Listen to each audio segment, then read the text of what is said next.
I did not cry at the end of WrestleMania. Hey guys, this is Neo Reality Entertainment. It's at the time of this production's video recording. It's past midnight because WrestleMania was pretty much a 2-day event, and by God, WrestleMania was something. So let's get right into it with the kickoff show that starts it all off: Neville versus Austin Aries. This match lasted for 15 minutes and 40 seconds. It was a technically good match. It was alright for me. But I really thought Austin Aries was going to win at the end. But no, instead went back to still Neville retains his belt. And there were some disappointments with that match. Like, I was hoping that'd be the match that defines the Cruiserweight division. But instead, it's just more like we got a repeat of what happened with Jack Gallagher and Neville, where it was a surprisingly good match and was given enough time to go through. But I was hoping that this match would be the thing that defines the Cruiserweights. That's my thought, at least. But ultimately, we just got more of the same with that, so I'm pretty sure how everything ended. Neville's gonna get another opportunity for the Cruiserweight. Not Neville. Austin Aries is gonna get another shot at the Cruiserweight title, considering that Neville took advantage of Austin Aries' repaired orbital eye socket and orbital eye socket. Sorry, I'm just tired because the show was so long. Like, that is what happens with a bloated card, especially giving it a 7-hour pay-per-view length. It's tiring, so very tiring. So after Neville had defeated Austin Aries, Neville walks off into the sunset with his title and his first WrestleMania victory since he was denied WrestleMania last year due to injury. And then at one point he was kept off the card at WrestleMania 31, I believe. So yeah, this was his first major victory at WrestleMania, and to be honest, I'm quite happy for him. He got a big WrestleMania moment, albeit on the kickoff. It really should have been on the main show, and considering what WWE did in the next two kickoff matches, I'm going to declare them a personal fuck you. So Andre the Giant Memorial Battle Royal happens, and okay, the big money-making guesses of Braun Strowman or Sami Zayn being the victors, let's get rid of all that and give it to a guy that everyone knows has no future. Mojo Rawley, yeah, that's it. Mojo Rawley, he deserves it, even though he has done nothing to prove otherwise. Like, I don't recall any big standout matches for him. I don't recall any big noticeable moments for him. Okay, and yeah, that's pretty much it. There's nothing to define this moment. And we get a special celebrity appearance from the Patriots team.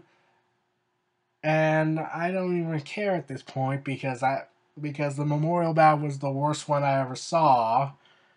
And it's a spit in the face to Cesaro, to Big Show, to Baron Corbin.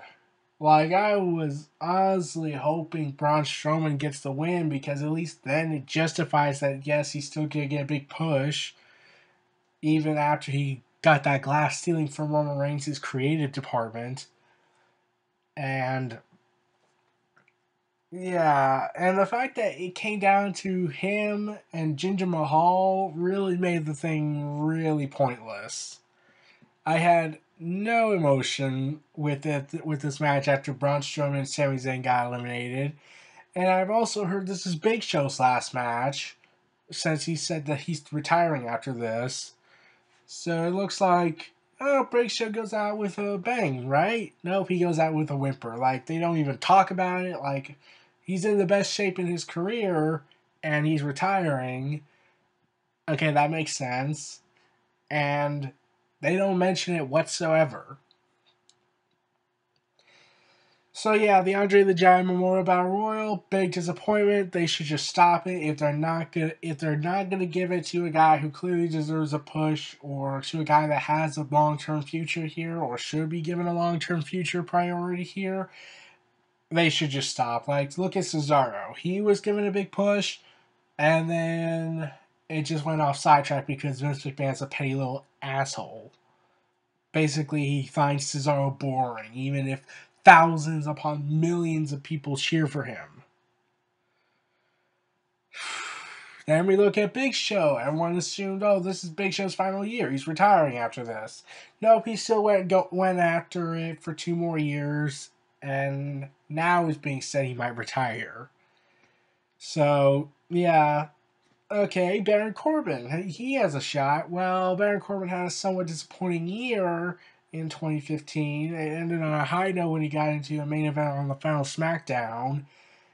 And it looked like he was poised for the Intercontinental Championship for WrestleMania. And that's the match that got sent to the kickoff. And when I heard that the SmackDown Women's title was going to be moved to the main card, everyone was wondering, oh, did WWE listen to us? And I'm like, oh, you poor bastards. According to WWE, they say that the only reason why they did this is, we had enough time for the card. Okay. Wait, the fans outraged over this? Oh, we'll punish them. Put the Intercontinental Championship on the kickoff. So basically, WWE said, fuck the Intercontinental Championship, fuck Baron Corbin, fuck Dean Ambrose, fuck the women division, because at one point I looked of SmackDown because they were only given 5 minutes. So really, there was no difference whatsoever. So, yeah, that was pretty pointless in my opinion. So, yeah. Dean Ambrose defends his title against Baron Corbin, and it's a disaster. Like, they are given 11 minutes, close to 11 minutes, and quite honestly, it was fairly disappointing. Like, it looked like it was starting to get energy at the end, and then it just stopped. Like, it really stopped. Like, everyone thought this would be Baron Corbin's coronation. And no, it just says business as usual. Like, they're trying to push these guys, and they keep highlighting that the fact he won the Andre the Giant Memorial Battle Royal, and that clearly means he was going to get a big push. Now it just looks like, oh, he's back to where he started. So, yeah, he did not get a good moment at WrestleMania, and while this isn't a career-ending match for him, it certainly looks like a rough black eye on it right now. So, yeah, that was fairly disappointing. Like, I know I'm pretty sure I'm rushing through the kickoff because I have hardly anything to talk about that. I've only given it 8 minutes. So, let's just move on and talk about the beginning match, which was a surprise. I was honestly expecting something else I was expecting the tag team match to open the show, but no, instead we got AJ Styles versus Shane McMahon. Okay, yeah, the New Day did the stupid, pointless opening, and you don't feel as entertained if it was not Hulk Hogan or The Rock. Yeah. But yeah, the opening match surprised me. It was AJ Styles versus Shane McMahon, and like I said, I thought the tag team ladder match was going to open the show. But no, it went to AJ Styles and Shane McMahon, and I thought that was going to be later down the card. But instead, we got this match, and it was alright. Like, for a technical standpoint, like, Shane McMahon delivers some technical wrestling here and there. But, yeah, then it devolved into a down and dirty street fight when the referee was knocked down, which begs the question, why not just make this a street fight?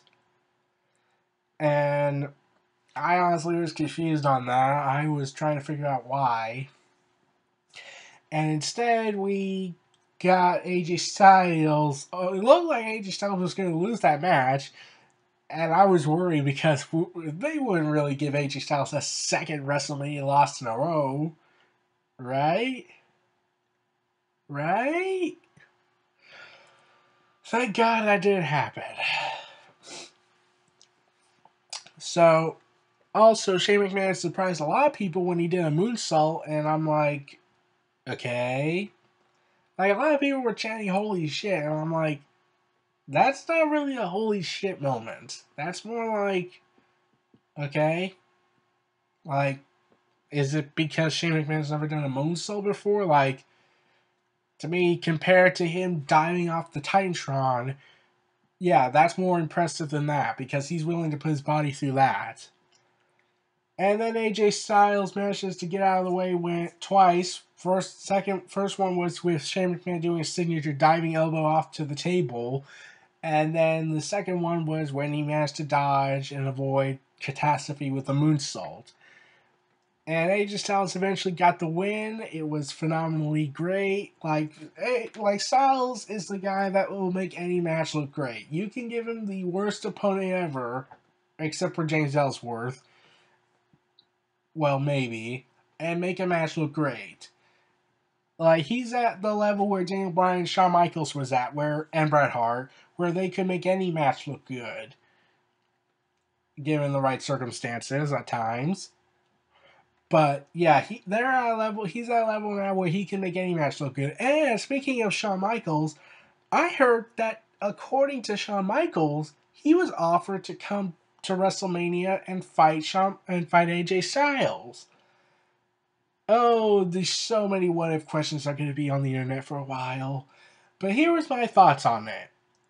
I generally respected Shawn Michaels' decision. I would have been it would have been cool if they brought back Shawn Michaels if he did decide to do this one more time to go after AJ Styles at Smacked on WrestleMania.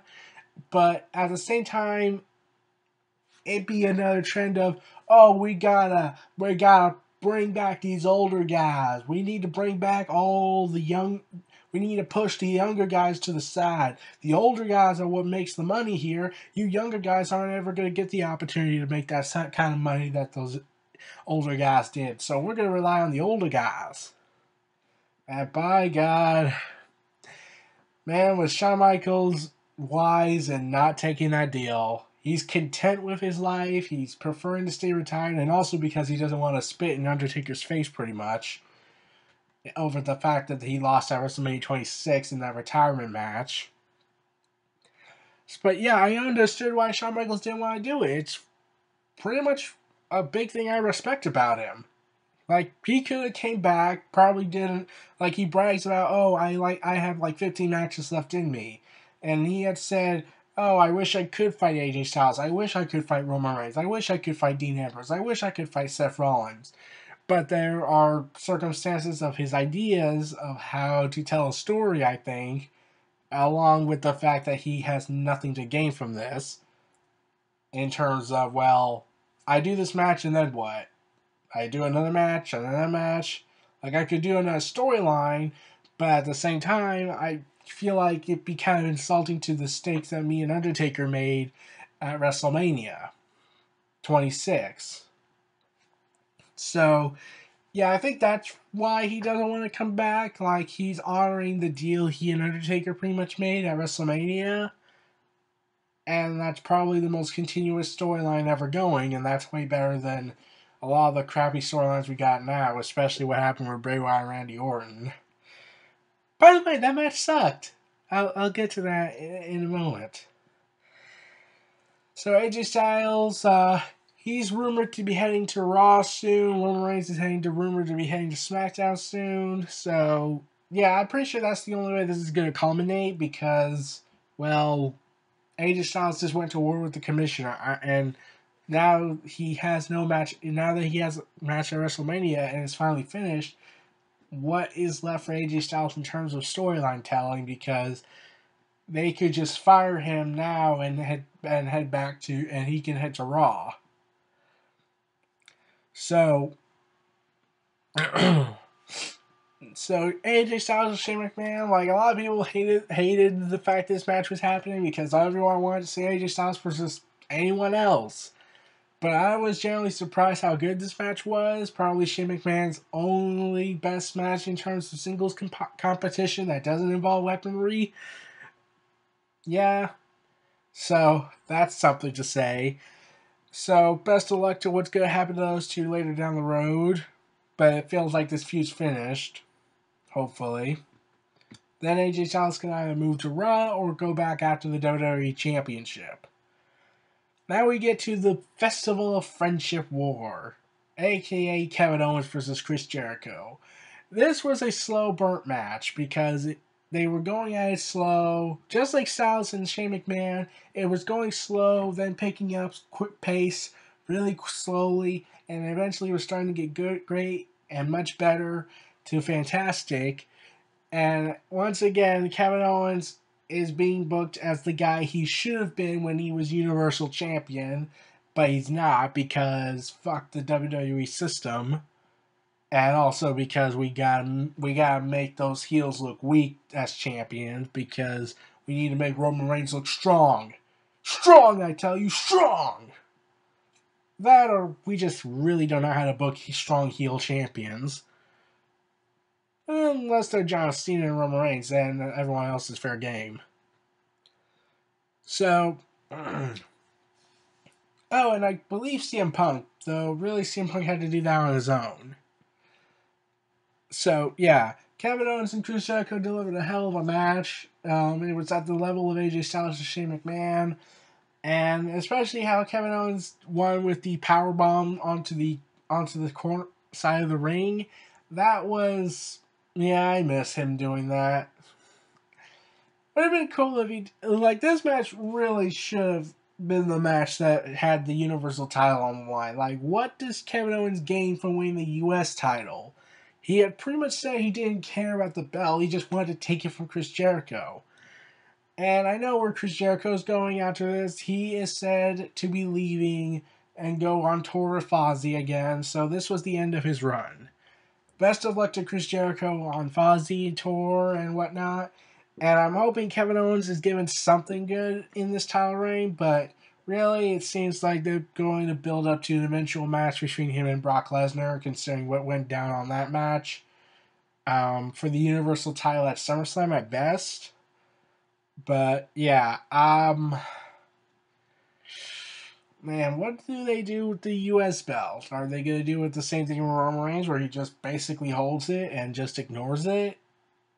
Yeah, I'm pretty sure that's what they're going to do. So now let's get to a match that should have been awesome, but to me was really disappointing in terms of the fact that how short it was.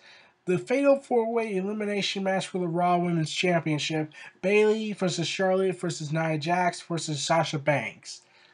Yeah, it was everything I knew it was going to be. Like, Nia Jax gets eliminated after looking like a beast, beating all three of them up.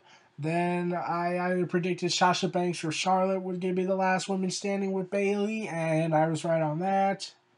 Well, that's kind of obvious, but yeah. But the problem I had was just how anticlimactic it felt. Like, you see, like, you get Nia Jax's elimination. It has to work as a cohesive unit mentality. But Sasha Banks, she gets hit in the head by the middle steel ring post, and that's it. Like, nothing else, no natural selection to be the icing on the cake. Just that.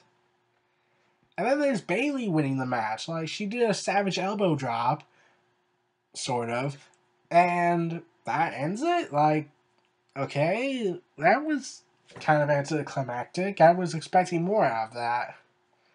And I also feel like it's disappointing because Charlotte and Sasha Banks and Bayley have proven they can do a higher quality matchup. Like Nia Jax did her job, she did it well, but we all know for a fact that Bayley, Sasha Banks, and Charlotte, along with Becky Lynch, have done a lot in the past and done a lot better.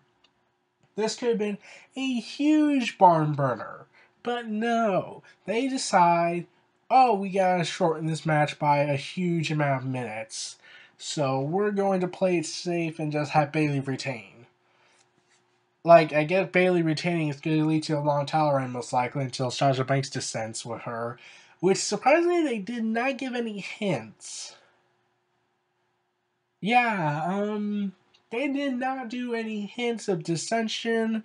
It was like, okay, yeah, let's do this, and oh, fuck it, we got rid of it. Oh god, it's not even close to SummerSlam yet. Scrap that. Just move on. Act like it never happened. Even though the commentators kept pointing that out. Mostly Corey Graves. And also, Bayley had a great entrance. Charlotte had a great entrance. Sasha Banks had a great entrance. Nia Jax had an okay entrance. Yeah, at best. And I gotta be honest, did I really see the wrestlers walk all the way down that ramp? I was expecting them to do what they did at the Royal Rumble. Move a little bit, and then secretly the camera moves somewhere else, and they go through a machine to do it. Because the entranceway was too long and they didn't want any of the wrestlers to get winded. But no, they went all the way down there, except for one superstar who I'll get into in a lot minutes. But yeah, Bayley retained her belt. Yeah, I was not surprised by that, but I was really expecting more out of this match. So those are my thoughts on that. Let's hope the Bayley after WrestleMania can do a lot better with her title reign. Now we get to Luke Gallows and Carl Anderson of the Club versus Cesaro and Sheamus and Enzo Amore and Big Cass in a triple threat ladder match. Oh wait, it doesn't become a triple threat ladder match. The New Day comes out all dressed in their ring gear, and they're going to announce there's a 4-team in it. Oh, it looks like it's the New Day. Nope. It's the freaking Hardy Boys. Oh god, that was so awesome. And they referenced the broken gimmick. And Matt Hardy looks like he's trying to be all broken and whatnot. And they play the Hardy music that we've seen in WWE, which is sort of disappointing. I was really hoping for the broken gimmick to come into play. But no, because of TNA being dicks and doing legal lawsuits against Matt Hardy and Jeff, they can't bring up the broken gimmick, even though they want to, because it makes money. So, yeah, I was fearing that they would only be treated as a nostalgia act until the time was right. So the Hardy Boys get, Brother Nero chants they're adding into this match. Jeff Hardy was getting Brother Nero chants and chants to delete, because everybody knows they don't want to see the stunt Hardys. They want to see the broken Hardys. And I wanted to see them too. Oh man, but the thing that really disappointed me, there is one complaint, is the fact that this was going to be for Raw. Oh, how I wished it was on SmackDown. I wanted Delete or Buzzards, or Delete or Viper, or hell, I would have paid to see Matt Hardy's broken gimmick go toe-to-toe with John Cena. Because even John Cena could because I could hardly doubt John Cena could find a way to comprehend, to come up with something to compete with that. Yeah, but instead we're getting the Hardy Boys in their standard gimmick, albeit Matt Hardy seems to be trying his best to restrain himself from speaking in broken language. And oh boy, the Hardy Boys won the match.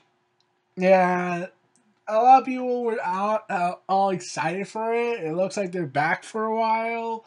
But some people were like, why are you relying on the older guys to win titles again? I get they're going to be around for a bit, but still, we gotta push these newer, fresher tag team division. And really, why are the Hardy Boys... My only problem is that why are the Hardy Boys on Raw? They should go to SmackDown and have fun. Raw is too restrictive, and there's Stephanie McMahon doing a chokehold on the division. On everything. The only thing I would hope that justifies this whole move to Raw is that when they do the broken gimmick, Ruby Hardy, Matt Hardy's wife, slaps Stephanie and they do a match. So, of course, Ruby Hardy's still pregnant and has a child coming her way. So, yeah, that probably won't happen. No matter how awesome that would be, seeing Ruby Hardy slap Stephanie. That would be interesting, though I'm pretty sure they're not going to present her on there. Or Senior Benjamin. Probably Vanguard 1. Or King Maxwell. They won't present him because he's a toddler. But Vanguard 1, yeah, he has a chance. Go Vanguard 1. Yeah, and what did you expect from this ladder match? It was a sick bump fest, and the Hardys coming out on top was a surprise. I was just glad it wasn't Enzo Amore and Big Cass because, quite honestly, they need to be rebuilt because they've been screwed up by booking, especially with that Rusev storyline they did. That was a complete disaster, and their momentum to me has been crushed under this. So I'm thinking that they should rebuild Enzo Amore and Big Cass, book them right this time, and probably give their chance until SummerSlam or the next WrestleMania. Or they could just split them up and let Big Cass go on his own. And now let's get to a match that had an impressive build-up, but so sadly to say, was the most disappointing match of WrestleMania. John Cena and Nikki Bella versus The Miz and Maurice in a mixed tag team match, and this match lasted less than 10 minutes. Yeah, and nothing really spectacular happened in this match. Like, I'll get to a certain part of it to an extent, but yeah, they tried their hardest. I could get that, but honestly, they couldn't do it. Like, they were given less than 10 minutes, and this match just ended so quickly. I was hoping for more, but that's what happens with a bloated card like this. It's just a clusterfuck. So, yeah, John Cena and Nikki Bella defeat The Miz and Maurice, and therefore that glass ceiling will come straight down onto them, and they will be restricted as hell. I'm pretty certain at this point. Like, I'm not saying John Cena buries guys at this point. Like, maybe he does to an extent if for stupid reasons, but creative seems to have this mentality that if you can't hang with John Cena in terms of in a match or beat him at least, that glass ceiling comes down on them, and therefore, yeah, you're stuck at this level. You're not even thinking of going up unless you leave to the independent scene and make a name for yourself. Then we'll probably consider you like Drew Galloway. Yeah, he signed to WWE as Drew McIntyre again. This time to NXT. Did he not remember the huge fuck they gave him over with 3MB? Like, why come back when you had everything going well in the indies? And also, WWE once again proves that they're taking all the talent from TNA. Just when they got bought out and whatnot, the owl cries. So, after the match, John Cena gets a promo, talks to Nikki, and oh god, we're really doing this. Like, I'm not complaining, but everyone saw this coming. This was possibly the most predictable marriage proposal I have ever seen in history. Like, even the reality TV shows wanted. Like, I've seen YouTubers give a better direction. Prankers who try to say, oh, this guy's cheating on his wife, and etc., etc., but really they're planning to propose to their current girlfriend. Even they kept some form of suspense and gave you the feeling that this is genuine, but to me, everyone knew it. WWE gave it away that this was going to happen. Like, yeah, it's a happy moment, but at the same time, I'm not complaining about the marriage. I'm just complaining how obvious it was. Like, Miz and Maurice gave it away. SmackDown gave it away. Talking Smack gave it away. But Cena still might not want to have children. So, yeah, the match, disappointing. The ending afterwards, yeah, that was to be expected. Happy moment for Nikki Bella and John Cena. Yes, I'm not going to complain about that. I'm just complaining at the fact that this was so obvious was going to happen. Heck, even it was being betted that, will John Cena propose to Nikki Bella? And everyone said, yeah, he is. Like, everyone was saying congrats, but at the same time, yeah, we kind of saw this coming. So, yeah. Now let's get to a match that many people would like to say stole the show to a major extent, but it has to compete with Shane McMahon and AJ Styles and Kevin Owens versus Chris Jericho. Seth Rollins versus Triple H in an unsanctioned matchup. By God, they did so well with this match. It was telling a story. It was doing so well in this match. Surprisingly, Samoa Joe did not show up. Yeah, I was expecting Samoa Joe to show up. And then Finn Balor. Or Sami Zayn or Mick Foley. But no, that never happened. Like, it was a straight up Stephanie McMahon sometimes gets involved. Triple H has the sledgehammer. Oh, and Seth Rollins pulling out the sledgehammer. Yeah, I'm just going to say, you're a complete dumbass for that. And of course, Triple H noticed it, like, the sledgehammer, I got to use it. It's my signature gimmick. My precious. And Stephanie McMahon taking that bump to be slammed through a table. Yeah, it's not a good. Like, this is the second year in a row Stephanie McMahon took a huge bump. Like, she gets speared by Roman Reigns, and now she gets put through a table by her husband accidentally. Yeah, not a good time to be Stephanie, even if everybody enjoys it. Oh boy, I'm pretty sure she's gonna piss everybody off on Raw tomorrow night. But yeah, this match was entertaining, and we saw the return of the turnbuckle powerbomb. Yeah, I think it was because Triple H is so in peak physical condition that, yeah, let's take that risk. And not as old as Sting, but yeah, I thought that was a little risky. I thought they would stop using that move after what happened with Finn Balor.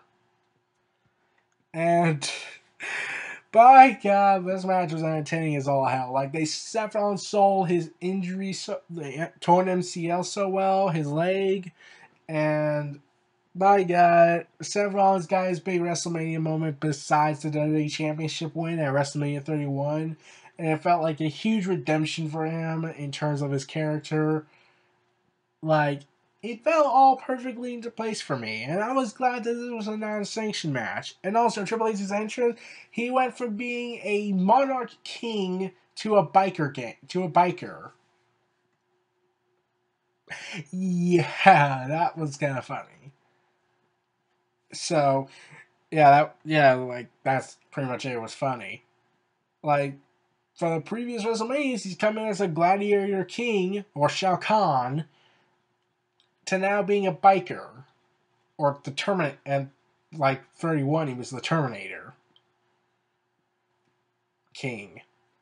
Yeah, but like, yeah, Triple H, he did, like, he just played the diabolical villain so well. Like, you just want to hate this guy, but at the same time, he's doing such a good job, you can't help but like it.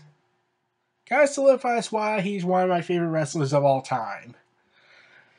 Even though he had done questionable things in terms of booking stuff in the past. But at least Triple H shows that he's redeeming himself in the eyes of the fans. So now let's get to what many people consider the worst match of the card, and honestly, I don't blame them, and quite honestly, the second most disappointing match, Bray Wyatt versus Randy Orton for the WWE Championship. Okay, WWE, come closer. Come closer here. Pretend I'm talking to WWE in its person. I'm telling them to come closer. And I'm gonna punch them in the face. Whack.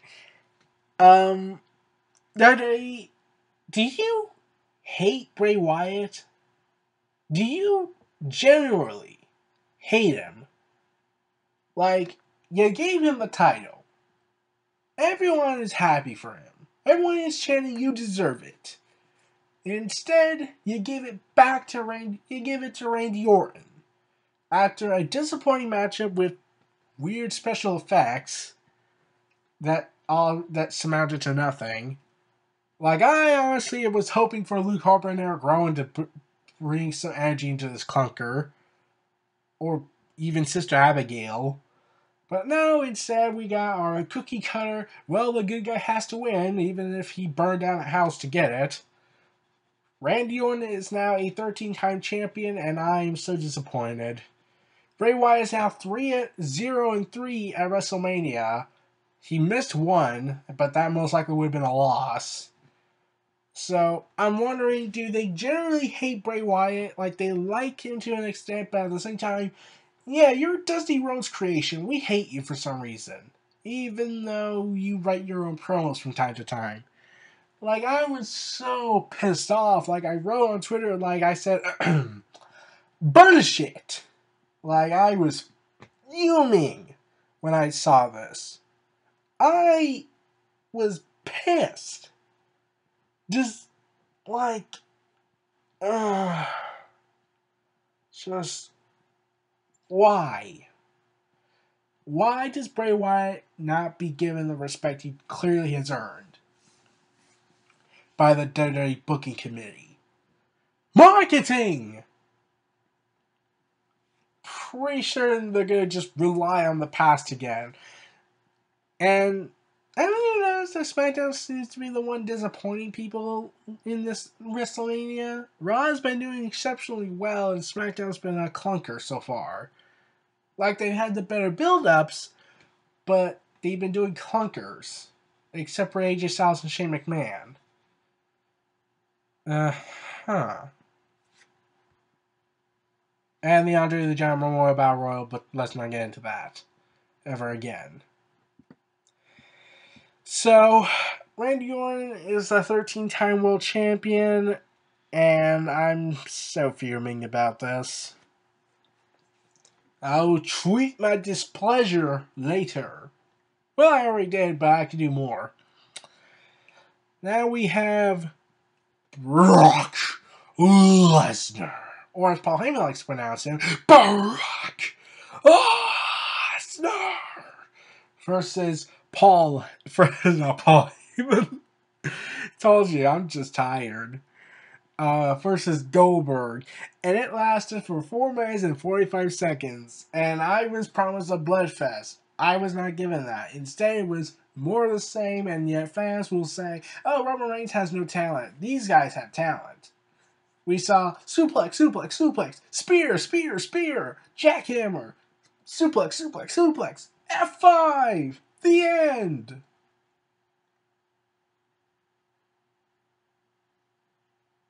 Okay, so, yeah, they're alright with that, but they're not alright with Roman Reigns' moveset, even though you can make the account that WWE's restricting everybody, with the exception of Goldberg to an extent, because Goldberg, well, he had one other move called the kick, with his kick, but after what happened with Bret Hart, I'm pretty sure they didn't want to take any more chances. Even though WCW didn't seem to care. So, yeah, that match lasted for less than 5 minutes. That was probably their best match together.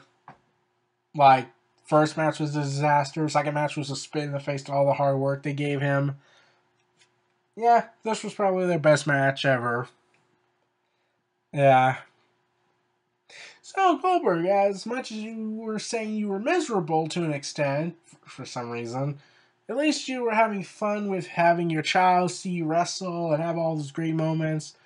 Like Goldberg did say he was open for another run in WWE after WrestleMania, probably, for more dates.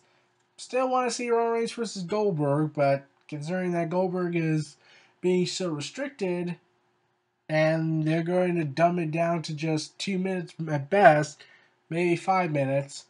Yeah, all interest in Roman Reigns for Battle of the Spirits has lost value for me. Unless they actually do a long match, because eventually you're gonna get sick of seeing this match last. Oh, it's every 3 to 5 minutes. Hey, Kevin Owens and Goldberg was 21 seconds. That was pathetic. And now let's get to a match that I thought was going to be bumped from the card as a personal further fuck you, and also because of time constraints. The SmackDown 6-Pack Challenge Women's Championship match. Yeah, I knew it was going to end with Naomi winning.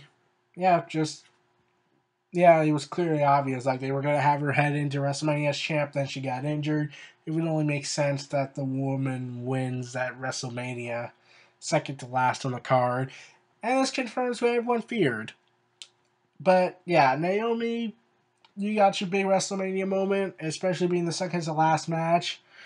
And quite honestly, I'm proud of you. So good luck with that, and good luck with a good title reign. Hopefully, you're able to last longer than, sadly, how it ended. But we can rest assured Naomi has talent. Oh, and Alexa Bliss, she was coming out. She was looking like she was about to bring some fire to the table and start dominating for a bit, and then it just stopped. Oh, and Natalia doing the double sharpshooter, that was kind of interesting, even though she nearly screwed it up for a bit, but nonetheless interesting. So now, let's get to the main event of the evening! The Undertaker versus, for main his third WrestleMania for the third time in a row, Roman Reigns, the big dog, in the battle of whose yard is it? Yeah, at this point, how the match was, it was good, but everyone was hoping that Roman Reigns could bring something out of The Undertaker that been laying dormant since CM Punk. Sadly, I knew, that's not going to happen, because one, that was several years ago. Undertaker's body is wearing out after what happened with Brock Lesnar. It was amazing he could even still go at SummerSlam and at Hell in a Cell. But, at this point, his body has just quit on him. His body's giving out on him. And why was it a no holds barred match? Oh, before I get into that part, Jim Ross came back to commentate this, and he did more to put Roman Reigns over than the entire collective WWE has done in the last several years. That is pathetic, and Jim Ross got it within 30 seconds, then several years from the WWE. I felt like you could buy into the fact that, this guy's awesome. Roman Reigns is awesome. Even though we've seen it enough already because WWE's forced it down their throats. But when Jim Ross speaks it, and he does it so great, and once again proves why he's the master of commentary, it just comes off as so organic a feeling. Imagine, I would pay to see Jim Ross to call all of Roman Reigns' matches, because then he gives off an organic feel to it. And also, it's symbolic because how this is Undertaker's obviously last match. See, Undertaker's body was giving out on him. I was afraid of that, and I was questioning why was there a no-holds-barred match, because Cena McMahon clearly at this point doesn't remember that Undertaker's done so much for him, and you're going to just treat him like crap in terms of, let's risk his injury further. His hip replacement surgery's coming up. We gotta damage it further. We need to pound that thing in. Pound that into dust, even. I know Vince loves it, always will respect The Undertaker for what he's done for him, but the way they booked him is just risking his health over and over and over after what happened with Lesnar. It's just too dangerous at this point for him. Look what happened to Sting.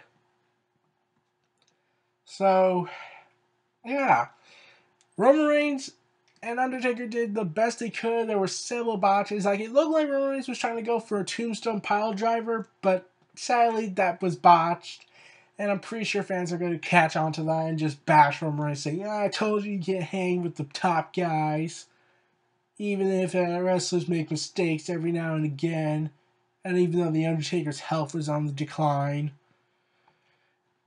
But it's Roman Reigns. He sucks. So that was annoying. So that's going to be annoying soon. And Roman Reigns ends up spearing Undertaker 5 times. Superman punching him several times. Undertaker tombstone apologized him. And I believe that was only once. Oh, and Roman Reigns spears him onto the Spanish announce table. Poor Spanish announce table. It almost had a chance to survive the evening. So Roman Reigns and Undertaker, they didn't steal the show as many would probably have hoped. I was just glad Undertaker survived this match, his hip didn't give out on him. It looked like his body was hurting. Like at this point, his health and his body is no longer keeping up with this. Telling him to just quit on him. Telling him, we gotta quit, man. This is taking too much on us. And Roman Reigns and Undertaker they try to mimic certain matches, like Triple H versus Undertaker at WrestleMania 27. They try to mimic Undertaker versus Shawn Michaels 2 at WrestleMania 26. Like they were trying to mimic so much into that, but it just comes off as a little forced. Like Roman Reigns shouting, "Stay down." Like I was expecting him saying, "Why don't you just die?" At this point, he was acting like Triple H. And then Undertaker just clings onto Roman Reigns' vest and tries to do the same thing that Shawn Michaels did, but not as much. And then Roman Reigns goes for another spear. Like, they were trying to mimic so many, 3 matches, I believe. The other one being Shawn Michaels versus Ric Flair at WrestleMania 24, to an extent. But it just doesn't work if you're mimicking off of it. Like, okay, I get this is a thing called homage, but WWE, you can't make this work with Reigns since everyone doesn't buy into it. But yeah, I get what they were trying to go for, but at the same time, yeah, they were trying to add in 3 classic matches. Hey, let's blend this all together and see if this works. I get what they were trying to do, but at the same time, it's kind of annoying. So Undertaker, after the match, gets up, and they show replays, and then he's back in his outfit, and he looks like he's going to depart with the intention to come back again next year. Then he stops, goes back into the center of the ring, and takes off his gloves. And then he takes off his coat and folds it up. Then he puts his hat down on the canvas. And I got so many people were crying. I guarantee that. So, Undertaker takes all those the signature coat, the signature hat, and the signature gloves off, gets out of the ring, kisses his wife Michelle McCool, breaking character for the first time ever on television, walks off to the middle of the stage, raises his fist in the air, and goes descending down the elevator, saying goodbye once and for all. I'm not crying, you're crying! Oh god. Like, that was magic for me. Like, there will never be something like that ever again. And it felt so fitting. Like, whereas Undertaker lost to Brock Lesnar, it was depressing and also shocking. Like, is that it? Like, that can't be it. Like, oh man, is this really it? That's how the career ends? He walks up the stage and disappears? Not given, like, he gets a standing ovation, and while I get that it was depressing and whatnot, it felt fitting, but WWE said, we expected more out of the loss. And I'm like, really? Okay. Whatever. Like, you're expecting more out of the audience, so like, what were you supposed to see? See Undertaker get impaled and the audience just goes into the ring and just rips Brock Lesnar apart? Is that what you were hoping for at WrestleMania 30? Like, what you got was good enough. And now we get this emotional send-off, and everyone's crying in tears, saying thank you, Taker. Like, what more do you want out of this? Like, that's the best send-off I ever saw. Probably next to Ric Flair at WrestleMania 24. So, man. That was an awesome send-off. Thank you, Taker, for so much. For putting your body, blood, sweat, and tears on the line every day for nearly over 30 years.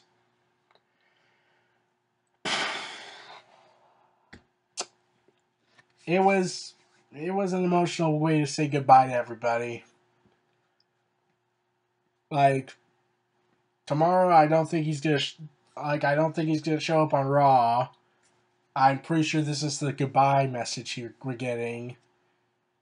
And It was the old gunslinger saying goodbye knowing that someone was faster than him. Man.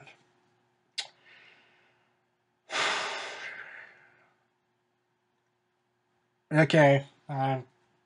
Overall, WrestleMania was alright at best. Like, it had a couple of great matches, but some were questionable decisions. Some were big build up and poorly delivered. Some were filler. And we got a pointless concert.